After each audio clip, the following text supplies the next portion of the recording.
Bismillah, walhamdulillah, wa salawatu ala rasulillahi sallallahu alayhi wa sallam. Assalamu alaikum wa rahmatullahi wa barakatuh. This week's khutbah is on the Prophet sallallahu alayhi wa sallam and his daughters.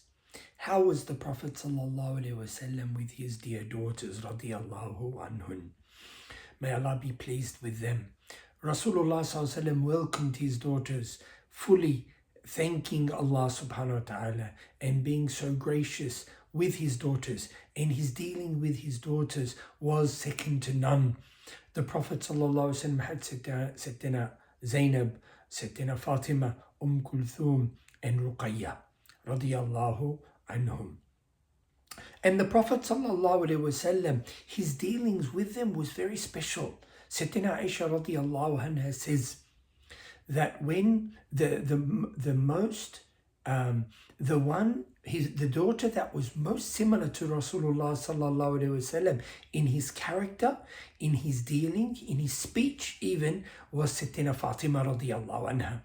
And whenever Sayyidina Fatima radiyallahu anha visited the Prophet sallallahu alaihi wasallam, he would stand up to greet her and say, "Marhaban ya binti," welcome, O daughter.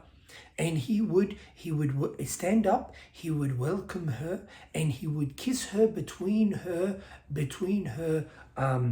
eyes, radiyallahu anha, and he would seat her in his seat.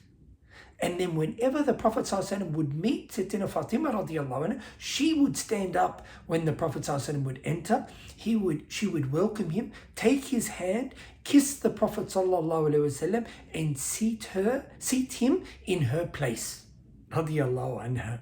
And the Prophet ﷺ, his dealings with his daughters didn't stop after marriage.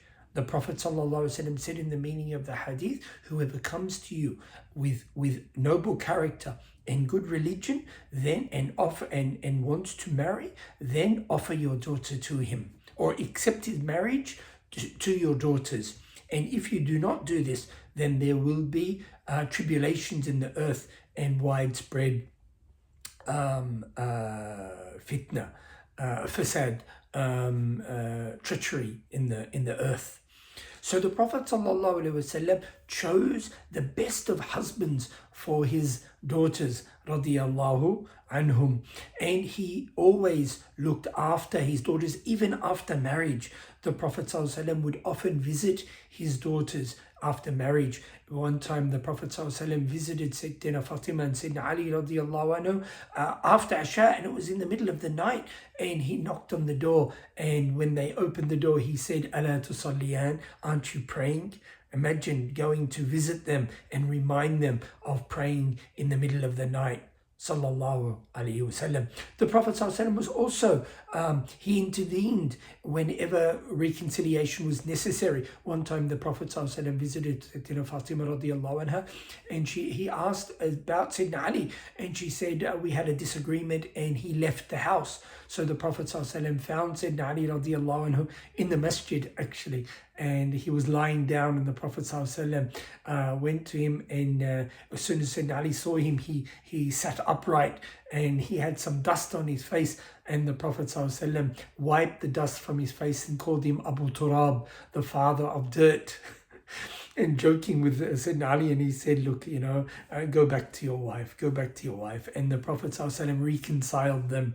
So the Prophet ﷺ played an integral part in the life of his daughters. And even when Sayyidina Ruqayya radiallahu anha was sick, and she was married to Sayyidina Uthman radiallahu anhu, and that was the time of Badr, the Prophet ﷺ advised Sayyidina Uthman radiallahu anhu to stay back and to look after her, and he did so, and he was still considered to be of the Badriyin, the people that participated in Badr, and he was given a share of the booty of Badr, even though he physically wasn't there. He was looking after his dear wife, the daughter of Rasulullah sallallahu alaihi wasallam radiallahu anha, and she succumbed to these injuries, to this illness, and the Prophet ﷺ even married his other daughter to Kulthum, to Sayyidina Uthman radiyallahu anha and radiyallahu anhu.